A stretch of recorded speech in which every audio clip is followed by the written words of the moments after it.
നമസ്കാരം, എല്ലാവർക്കും ദീക്ഷ യൂട്യൂബ് ക്ലാസ്സിലേക്ക് സ്വാഗതം. ഇന്ന് നമ്മൾ ഡിസ്കസ് ചെയ്യാൻ പോകുന്ന chapter the story of my life. അതിലെ വളരെ ഇമ്പോർട്ടൻ്റ് ആയിട്ടുള്ള കുറച്ച് ചോദ്യോത്തരങ്ങളാണ്. ഓക്കെ, നമ്മൾ ക്ലാസ്സിലേക്ക് കടക്കാം. ആദ്യത്തെ ചോദ്യം: many of the joys and sorrows of childhood have lost of their poignancy. Why does the author say so? അതായത് ഹെലൻ്റെ ബാല്യകാലത്തിലെ ഒരുപാട് മനോഹരമായിട്ടുള്ള സന്തോഷങ്ങളും സങ്കടങ്ങളും ഒക്കെയും എന്ത് ചെയ്യാൻ പറ്റുന്നില്ല ഹെലന്. അതിൻ്റെയൊക്കെ തീവ്രത, പോയിഗ്നൻസി മീൻസ് തീവ്രത എന്നാണ് അർത്ഥം.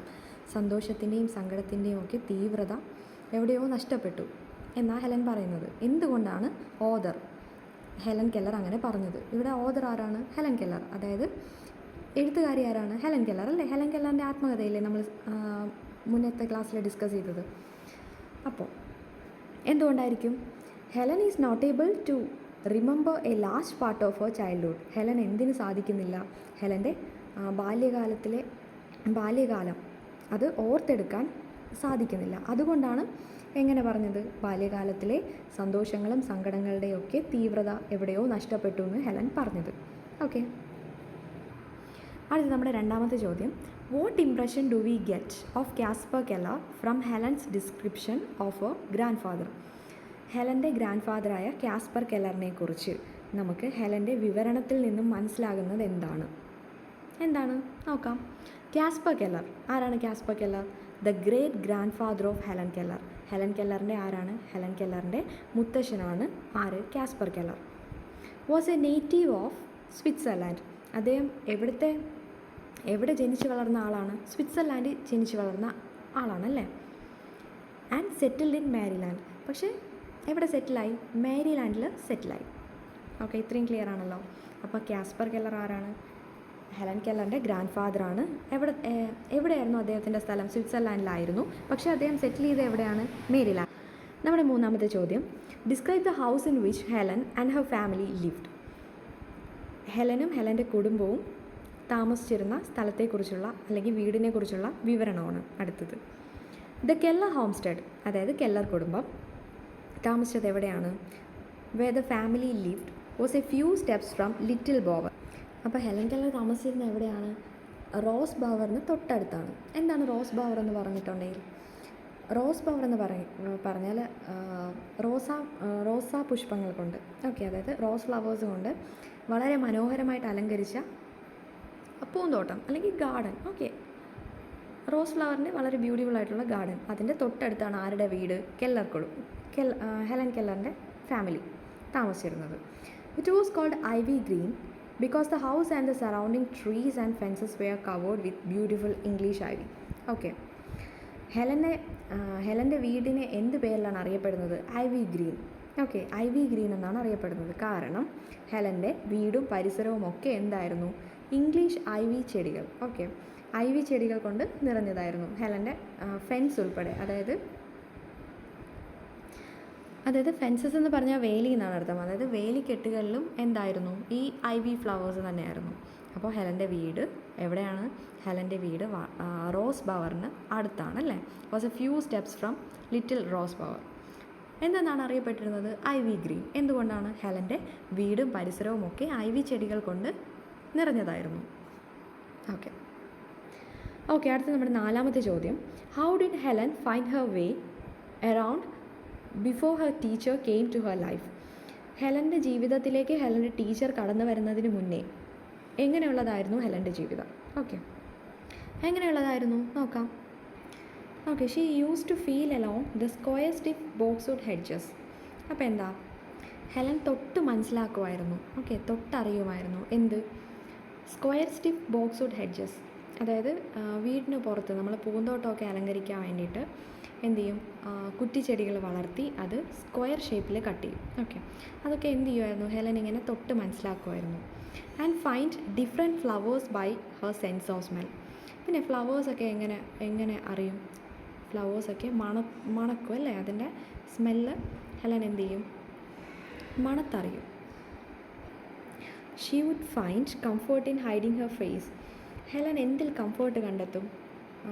കംഫേർട്ട് മീൻസ് നമ്മുടെ തൃപ്തി, ആശ്വാസം എന്നൊക്കെ മീനിങ് വരുന്നതാണ് കംഫേർട്ട് എന്ന വാക്ക്. അപ്പോൾ ഹെലൻ എന്തിലാണ് തൃപ്തി കണ്ടെത്തിയിരുന്നത്? In finding her face in cool leaves and grass. അല്ലേ, ഈ ഇലകളുടെ ഈ നല്ല കൂളായിട്ടുള്ള കൂൾനെസ്സുള്ള ഇലകളിലൊക്കെ ഫേസ് ഹൈഡ് ചെയ്യുക എന്ന് വെച്ചാൽ ഒളിപ്പിക്കുക എന്നാണ് അർത്ഥം, മറയ്ക്കുക എന്നാണ്. ഫേസ് മറച്ച് ഇങ്ങനെ അതിൻ്റെ ഒരു കൂൾനെസ്സൊക്കെ എന്ത് ചെയ്യും, ഫീൽ ചെയ്യും. കാരണം ഹെലൻ എന്ത് ചെയ്യില്ല, കണ്ണ് കാണാൻ കഴിയില്ല അല്ലേ. കണ്ണ് ഒക്കെ നമുക്ക് കാഴ്ച ഉണ്ടെങ്കിലല്ലേ ഇതിൻ്റെയൊക്കെ അതിന് ഇതെന്താണ് സൗന്ദര്യം ആസ്വദിക്കാൻ പറ്റും. പക്ഷേ എന്ത് ചെയ്യും, ഹെലൻ എന്ത് ചെയ്യും, ഇതൊക്കെ തൊട്ടറിയും, ഫീൽ ചെയ്ത മനസ്സിലാക്കുന്ന ആളാണ്. She wandered in the garden, touching, feeling and smelling the various flowers, bushes, trees and could identify them accurately. അപ്പോൾ എന്ത് ചെയ്യാണ് ഹെലൻ, ഗാർഡനിലൂടെ അതായത് പൂന്തോട്ടത്തിലൂടെ എന്ത് ചെയ്യും, പൂന്തോട്ടത്തിലൂടെ നടക്കാറുണ്ട്, കൂടാതെ ടച്ച് ചെയ്യാറുണ്ട് അല്ലേ, തൊടാറുണ്ട്, അത് ഫീൽ ചെയ്യാറുണ്ട്, അനുഭവിക്കാറുണ്ട്. And smelling the various flowers, bushes, trees അല്ലേ, പൂന്തോട്ടത്തിലെ ചെടികളും പുഷ്പങ്ങളും ഒക്കെ എന്ത് ചെയ്യും, മണത്തറിയും. ഓക്കെ, അത് തൊട്ട് മണത്തൊക്കെ ഹെലൻ എന്ത് ചെയ്യും, അറിയും. ഹെലൻ എല്ലാം ആ പൂന്തോട്ടത്തിലെ എല്ലാ കാര്യങ്ങളും എന്താണ് വളരെ കൃത്യമായിട്ട് അറിയാം. അത് ആക്യുറേറ്റ്ലി മീൻസ് കൃത്യമായിട്ട്. ഓക്കെ, കൃത്യം എന്നുള്ളൊരു മീനിങ്ങാണ്. അപ്പോൾ ഹെലൻ്റെ ടീച്ചർ ഹെലൻ്റെ ലൈഫിലേക്ക് വരുന്നതിന് മുമ്പ് എങ്ങനെയായിരുന്നു ഹെലൻ തൻ്റെ ഗാർഡനിലുള്ള ഫ്ലവേഴ്സും ട്രീസും ഒക്കെ എന്തായും ടച്ച് ചെയ്തറിയും, ഫ്ലവേഴ്സൊക്കെ എന്ത് ചെയ്യും, സ്മെല്ല് ചെയ്ത് മനസ്സിലാക്കും. അതുപോലെ ലീവ്സിൻ്റെ ഇടയിൽ എന്ത് ചെയ്യും, ഇലകൾക്കിടയിൽ എന്ത് ചെയ്യും, മുഖം മറച്ച് അതിൻ്റെ കൂൾനെസ്സൊക്കെ എന്ത് ചെയ്യും, ഫീൽ ചെയ്യും. ഓക്കെ, അടുത്ത നമ്മുടെ 5ാമത്തെ ചോദ്യം. The climbing roses in the green houses were heart satisfying. Why does Helen say so? അപ്പോൾ എന്താണ് ഈ ചോദ്യത്തിൻ്റെ അർത്ഥം? നമുക്ക് നോക്കാം. The climbing roses in the green houses, അതായത് ഹെലൻ്റെ ഹൗസ് നേരത്തെ നമ്മൾ പറഞ്ഞു, ഹെലൻ്റെ ഹൗസ് എങ്ങനെയാണ്, ഒരു ഗാർഡൻ പോലെയാണല്ലേ, ഒരുപാട് ഫ്ലവേഴ്സും അതുപോലെ ചെടികളും ഒക്കെ ഉണ്ട്. അതുകൊണ്ട് അതിനെ എന്തെന്ന് വിശേഷിപ്പിച്ചിട്ടുണ്ട്, ഗ്രീൻ ഹൗസ് എന്ന് വിശേഷിപ്പിച്ചിട്ടുണ്ട്. ഓക്കെ, മുഴുവൻ ഗ്രീൻ അല്ലേ. അപ്പോൾ ദ ക്ലൈംബിംഗ് റോസസ്, അതായത് എന്താണ്, റോസ് ചെടി കൊണ്ട് എന്ത് ചെയ്തിട്ടുണ്ട്. അപ്പോൾ റോസ് ഫ്ലവർ എങ്ങനെയാണ് നിൽക്കുന്നത്, ക്ലൈംബിംഗ് റോസസ് എന്നാണ് പറയുന്നത്. അതായത് റോസാപ്പൂവിൻ്റെ ചെടി എങ്ങനെയാണ് പടർന്ന് നിൽക്കുകയാണ്, പടർന്ന് ഇങ്ങനെ വളരെ മനോഹരമായിട്ടൊരു ഗാർഡൻ പോലെ നിൽക്കുവാണ്. എവിടെ, ഹെലൻ്റെ വീട്ടിലാണ്. അത് ഹെലന് എന്ത് തരം അനുഭൂതിയാണ്, ഹാർട്ട് സാറ്റിസ്ഫൈങ് എന്ന്. ഹാർട്ട് മീൻസ് ഹൃദയം അല്ലെങ്കിൽ മനസ്സെന്ന് പറയാം. സാറ്റിസ്ഫൈങ് മീൻസ് തൃപ്തിപ്പെടുത്തുക. അപ്പോൾ എന്താണ്, മനസ്സിന് ഒരുപാട് സംതൃപ്തി തരുന്ന ഒരു കാഴ്ചയാണ് അതൊക്കെ അല്ലേ, വളരെ മനോഹരമായിട്ടുള്ള ഒരു കാഴ്ചയാണ്. Okay, Y does Helen say so? എന്തുകൊണ്ടാണ് ഹെലൻ അങ്ങനെ പറഞ്ഞത്? എന്തുകൊണ്ടായിരിക്കാം ഹെലൻ ഹാർട്ട് സാറ്റിസ്ഫൈങ് എന്ന് ആ ക്ലൈംബിംഗ് റോസസിനെ പറഞ്ഞത്? നോക്കാം. The climbing roses in the green houses, ഹെലൻ്റെ വീട്ടിലെ ക്ലൈംബിംഗ് റോസസ് എങ്ങനെയാണ് ഹെലന് ഫീൽ ചെയ്യുന്നത്, ഹാർട്ട് സാറ്റിസ്ഫൈങ്, മനസ്സിന് ഭയങ്കര വളരെയധികം സംതൃപ്തി തരുന്നതാണ്. എന്തുകൊണ്ടാണ്? Because they use to hang in long festoons. അവ എങ്ങനെയാണ് കാണപ്പെടുന്നത്, ഒരു ഹാരം കിടക്കുന്ന പോലെയാണ് അല്ലേ, പൂക്കൾ കൊണ്ടുള്ള ഹാരം. ഹെലൻ്റെ ഗാർഡൻ മുതൽ, ഹെലൻസ് പോർച്ച്, ഹെലൻ്റെ പോർച്ച് മുതൽ, അതായത് ഗാർഡൻ മുതൽ ഒരു ലോങ് ഫെസ്റ്റൂൺസ് പോലെ ഒരു വലിയ ഹാരം തൂക്കി ഇങ്ങനെ മനോഹരമായിട്ട് ഇട്ടിരിക്കുന്ന പോലെയാണ് എന്ത് കാണപ്പെടുന്നത്, ക്ലൈംബിംഗ് റോസസ് കാണപ്പെടുന്നത്. Filling the whole air with their fragrance. ആ വീടിനകം മുഴുവൻ അല്ലെങ്കിൽ ആ പരിസരം മുഴുവൻ എന്താണ്, പരിസരം മുഴുവനും ഇതിൻ്റെ ഫ്രാഗ്രൻസ് മീൻസ് സുഗന്ധം എന്നാണ് അർത്ഥം. ഓക്കെ, ഇതിൻ്റെ സുഗന്ധമാണല്ലേ. They felt soft and pure in the early morning. Okay, പകൽ സമയത്ത് അല്ലെങ്കിൽ എന്താണ് രാവിലെ, ഓക്കെ പുലർച്ചയിലൊക്കെ ഇതിൻ്റെ ഒരു ഫ്രഷ്നെസ്, ഓക്കെ അതിൻ്റെ pure and they felt soft and pure in the early morning. എന്താണ്, പകൽ സമയത്ത് പുലർച്ചെ സമയത്ത് എങ്ങനെയാണ് ഭയങ്കര ഫ്രഷ്നെസ്സാണ്. ഓക്കെ, അതൊക്കെ കൊണ്ടാണ് ഹെലൻ എന്തെന്ന് പറയുന്നത്, ഹാർട്ട് സാറ്റിസ്ഫൈങ് എന്ന് പറയുന്നത്. ഓക്കെ, 6ാമത്തെ ചോദ്യം. അപ്പോൾ എന്താ ചോദ്യം? What name did Helen's father actually want his daughter to have? Okay, ഹെലൻ്റെ അച്ഛന് എന്ത് പേര് കൊടുക്കണം എന്നായിരുന്നു ആഗ്രഹം? ഹെലന് എന്ത് പേര് നൽകണം എന്നായിരുന്നു ആഗ്രഹം? And what did he finally end up calling Har? പക്ഷേ അവസാനം എന്ത് പേരാണ് നൽകിയത്? അതാണ് നമ്മുടെ ചോദ്യം. അപ്പോൾ നോക്കാം. Helen's father wish to name her Mildred Campbell. Okay, ഹെലൻ്റെ ഫാദറിന് ഹെലനെ എന്ത് പേര് കൊടുക്കണം എന്നായിരുന്നു ആഗ്രഹം? Mildred Campbell. എന്താണ്? Mildred Campbell. Okay, Mildred Campbell. ആരാണ് Mildred Campbell? An ancestor whom he had a high regard for. Okay, ഹെലൻ്റെ ഫാദറിൻ്റെ ഫാമിലിയിലുള്ള, ഹെലൻ്റെ അച്ഛൻ്റെ കുടുംബത്തിലുണ്ടായിരുന്ന ഒരു ആൻസിസ്റ്ററാണ്. ആൻസിസ്റ്ററിൻ്റെ എക്സാക്ട് മീനിങ് പൂർവികർ എന്നാണ്. നമുക്കിവിടെ കാരണവരെന്ന് എടുക്കാം. ഓക്കെ ഓക്കെ ഹെലൻ്റെ അച്ഛൻ്റെ ഫാമിലിയിലുള്ള കാരണവരായിരുന്നു. Whom he had a high regard for. ഹെലൻ്റെ അച്ഛന് ഒരുപാട് റെസ്പെക്റ്റ് ഉള്ള ഒരാളായിരുന്നു ആര്? Mildred Campbell. ആ പേര് ഹെലന് കൊടുക്കണം എന്നായിരുന്നു ഹെലൻ്റെ അച്ഛൻ്റെ ആഗ്രഹം. പക്ഷേ എന്ത് പറ്റി? But he finally ended up calling Har as Helen Adams. പക്ഷേ അവസാനം എന്തെന്ന് പേര് നൽകി? ഹെലൻ ആഡംസ് എന്ന് പേര് നൽകി. ഓക്കെ, ക്ലിയർ ആണെന്ന് വിശ്വസിക്കുന്നു. നമുക്ക് അടുത്ത ചോദ്യം നോക്കാം. Describe Helen's first instance of walking. എന്താണ് ചോദ്യം? അപ്പോൾ എന്താ, ഹെലൻ ആദ്യമായിട്ട് നടന്നു തുടങ്ങിയ ആ സന്ദർഭത്തെക്കുറിച്ചാണ് വിവരിക്കുന്നത് അല്ലേ? ഇൻസ്റ്റൻസ് എന്ന് പറഞ്ഞിട്ടുണ്ടെങ്കിൽ സന്ദർഭം എന്നാണ് അർത്ഥം. വാക്കിംഗ് മീൻസ് നടക്കുക. അപ്പോൾ ഹെലൻ ആദ്യമായിട്ട് നടന്നു തുടങ്ങിയ സംഭവം എങ്ങനെയാണ് ഹെലൻ വിവരിക്കുന്നതെന്നാണ് ചോദിച്ചത്. അപ്പോൾ when her mother was holding Helen in her lap. അപ്പോൾ എങ്ങനെയാണ് ഹെലൻ്റെ അമ്മ ഹെലനെ ഇങ്ങനെ ലാപ്പിലെടുത്ത് വെച്ചിരിക്കുന്ന സമയത്ത്, ലാപ്പ് മീൻസ് നമ്മൾ കുഞ്ഞു കുട്ടികളെ മടിയിലെടുത്തില്ലേ, അതുപോലെ ഹെലൻ്റെ അമ്മ ഹെലനെ ലാപ്പിൽ ഹോൾഡ് ചെയ്തിരിക്കുന്ന സമയം, അതായത് പിടിച്ചിരിക്കുക എന്നാണ് പറയുന്നത്. ലാപ്പിൽ ഇങ്ങനെ പിടിച്ചിരിക്കുന്ന സമയത്ത്, മടിയിൽ ഹെലനെ പിടിച്ചിരിക്കുന്ന സമയത്ത് ഹെലൻ എന്താ ചെയ്യുന്നത്? She was suddenly attracted by the flickering shadows. Flickering means ഇങ്ങനെ തെന്നി മറയുന്ന. Okay, shadows of leaves. എന്തിൻ്റെ ഷാഡോസ്? ഷാഡോസ് മീൻസ് നിഴൽ എന്നാണ് അർത്ഥം. ലീവ്സിൻ്റെ, ഇലകളുടെ, തെന്നി മറയുന്ന ഇലകളുടെ ഈ നിഴലിൻ്റെ ആ ഒരു ചലനത്തിൽ, നിഴൽ നോക്കി അതിൽ അട്രാക്റ്റഡ് ആയിട്ടിരിക്കുകയായിരുന്നു ആര്? Helen. That danced in the sunlight on smooth floor. അല്ലേ, നമ്മൾ എന്ത് ചെയ്യുക? സാധാരണ എങ്ങനെയാണ്, സൂര്യപ്രകാശം അടിക്കുന്ന സമയത്ത്, അല്ലെങ്കിൽ സൂര്യപ്രകാശം കടന്നു വരുന്ന ആ വഴിയിൽ, ആ സ്ഥലത്ത് ലീവ്സൊക്കെ ഉണ്ടെങ്കിൽ, ലീവ്സൊക്കെ ഇങ്ങനെ വളർന്നിട്ടുണ്ടെങ്കിൽ എന്ത് സംഭവിക്കും? അതിൻ്റെ ഷാഡോസ്, അതിൻ്റെ നിഴൽ ഇങ്ങനെ മിന്നി മറിഞ്ഞ് നിൽക്കുന്ന ആ ഒരു, അല്ലേ, കാഴ്ചയിൽ ഹെലൻ എന്ത് ചെയ്തു? ആ കാഴ്ച തന്നെ കണ്ടിങ്ങനെ അട്രാക്റ്റഡ് ആയിട്ട് നിൽക്കുവാണ്. She slipped from her mother's lap and almost ran towards them. അപ്പോൾ എന്ത് ചെയ്യും? അമ്മയുടെ മടിയിൽ നിന്നിങ്ങനെ ഉരുണ്ട് തെന്നി മാറി താഴെ ഇറങ്ങി എന്ത് ചെയ്യും? ഇതിന് പിന്നാലെ ഓടും അല്ലേ? ഇത് ഓൾമോസ്റ്റ് റാൻ ടുവേർഡ്സ് ദം. ഇതിന് പിന്നാലെ എന്ത് ചെയ്യും? ഓടുന്നു എന്നാണ് പറയുന്നത്. When impulse had gone she fell down. അപ്പോൾ ഇമ്പൾസ് എന്ന് പറഞ്ഞാൽ എന്താ? പ്രേരണ എന്നാണ് അർത്ഥം. അപ്പോൾ ആ ഒരു പ്രേരണ മാറുമ്പോൾ, ഓക്കെ, അതിന് പിന്നാലെ ഓടുന്ന ആ ഒരു ഇൻട്രസ്റ്റ് മാറുമ്പോൾ, ആ പ്രേരണ മാറുമ്പോൾ എന്ത് ചെയ്യും? She fell down. അങ്ങ് വീണു പോകും അല്ലേ? താഴത്ത് വീണു പോകും. ശ്രദ്ധിക്കുക. അപ്പോൾ എങ്ങനെയാണ് ഹെലൻ നടന്നു തുടങ്ങിയത് ഡിസ്ക്രൈബ് ചെയ്യുന്നത് അല്ലെങ്കിൽ വിവരിക്കുന്നത്? ഹെലൻ്റെ അമ്മയുടെ മടിയിൽ ഇങ്ങനെ ഹെലൻ ഇരിക്കുന്ന സമയത്ത് എന്ത് ചെയ്യും?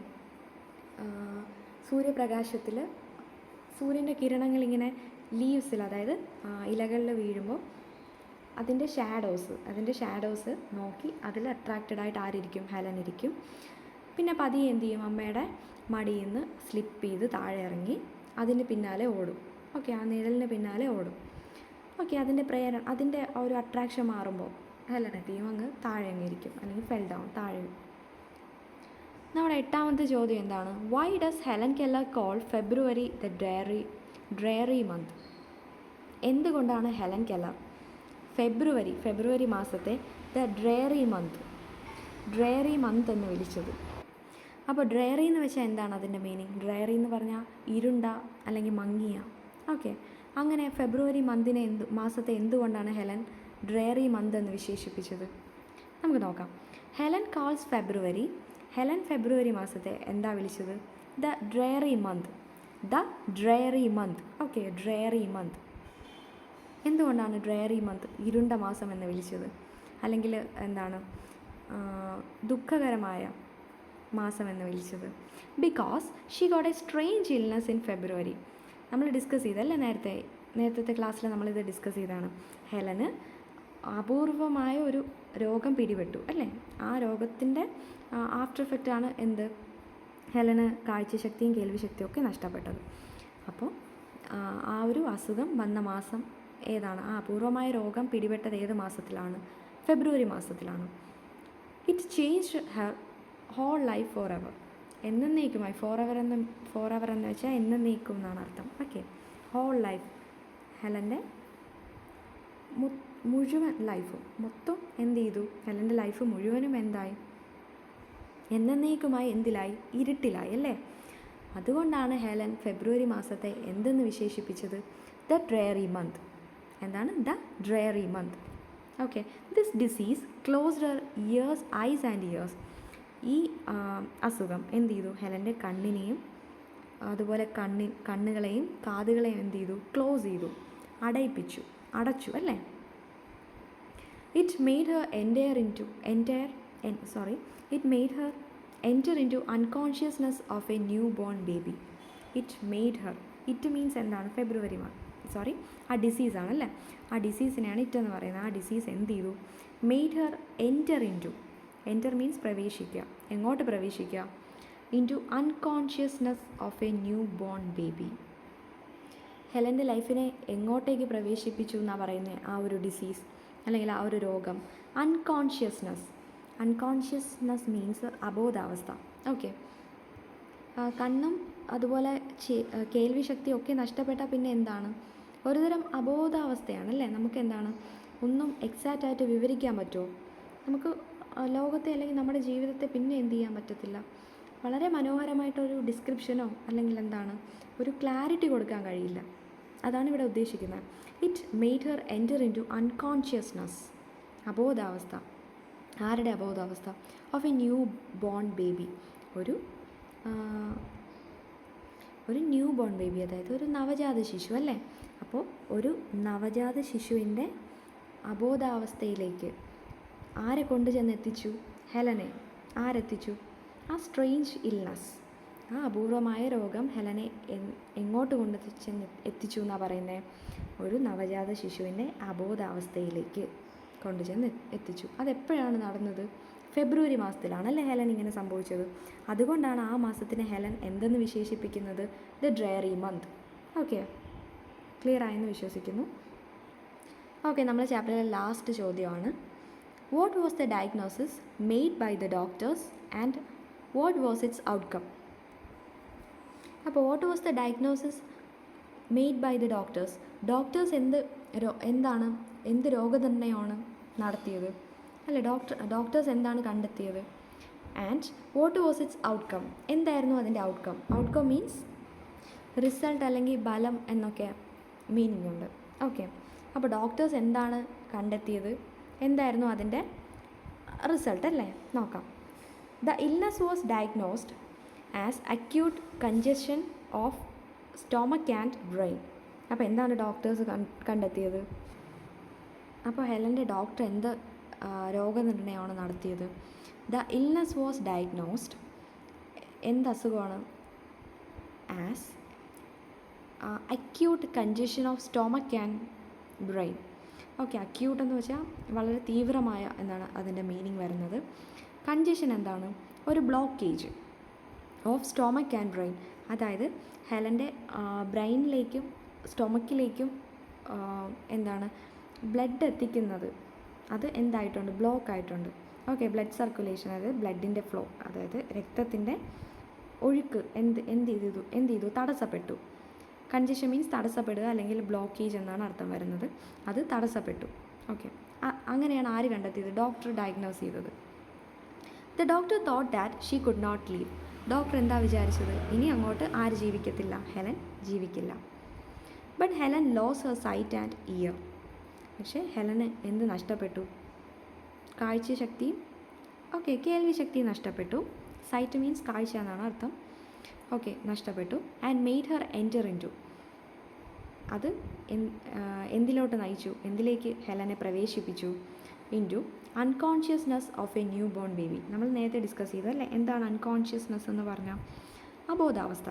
ഓക്കെ, ഒരു നവജാത ശിശുവിൻ്റെ അബോധാവസ്ഥയിലേക്ക് ഈ അസുഖം ഹെലനെ എന്ത് ചെയ്തു? നയിച്ചു. അപ്പോൾ acute congestion of stomach and brain എന്ന് പറഞ്ഞാൽ സ്റ്റൊമക്കിലേക്കും ബ്രെയിനിലേക്കും ഉള്ള രക്തപ്രവാഹം തടസ്സപ്പെട്ടു. ഓക്കെ, അങ്ങനെയാണ് ഡോക്ടർ ഹെലൻ്റെ രോഗത്തെ വിശേഷിപ്പിച്ചത്. അങ്ങനെയുള്ള ഒരു സ്ട്രെയിഞ്ച് ഇൽനെസ്സാണ് അല്ലേ, ഒരു അപൂർവമായ രോഗമാണ് ഹെലന് പിടിപെട്ടത്. അത് ഹെലൻ്റെ ലൈഫിനെ തന്നെ മാറ്റി. ഹെലന് കാഴ്ചയും കേൾവിയും നഷ്ടപ്പെട്ടു. പിന്നെയുള്ള ജീവിതം എങ്ങനെയുള്ളതായിരുന്നു? നമ്മൾ ഡിസ്കസ് ചെയ്ത പോലെ ഒരു കൈൻഡ് ഓഫ് ഡാർക്ക്നെസ് അല്ലേ, ഒരു തരം അന്ധതയിലായിരുന്നു, ഒരു തരം അന്ധകാരത്തിലായിരുന്നു ഹെലൻ്റെ ലൈഫ്. അപ്പോൾ നിങ്ങളുടെ എക്സാമിന് ചോദിക്കാൻ ചാൻസുള്ള ഏകദേശം ചോദ്യങ്ങളൊക്കെ നമ്മളിപ്പോൾ ഡിസ്കസ് ചെയ്തു. ഇതിൽ നിന്നൊക്കെ തന്നെ ചോദിക്കൂ. ഓക്കെ, അപ്പോൾ നമ്മൾ ഇത്രയും സമയം ഡിസ്കസ് ചെയ്ത ചോദ്യങ്ങളും ഉത്തരങ്ങളും ഒക്കെ നിങ്ങൾക്ക് മനസ്സിലായെന്ന് വിശ്വസിക്കുന്നു. ഓക്കെ, ഇനി ഈ പാഠവുമായിട്ട് ബന്ധപ്പെട്ട് നമുക്ക് ഒരു ഡയറിയും സ്പീച്ചും വരുന്നുണ്ട്. അത് അടുത്ത ക്ലാസ്സിൽ നമ്മൾ അപ്ലോഡ് ചെയ്യുന്നതായിരിക്കും. അപ്പോൾ ഈ ചാനലിൽ അപ്ലോഡ് ചെയ്യുന്ന ക്ലാസ്സുകൾ ലഭിക്കാൻ വേണ്ടിയിട്ട് നിങ്ങൾ ചാനൽ സബ്സ്ക്രൈബ് ചെയ്യുക. ക്ലാസ്സുകൾ ഇഷ്ടപ്പെട്ട ഫ്രണ്ട്സിലേക്ക് ഷെയർ ചെയ്യുക. Thank you.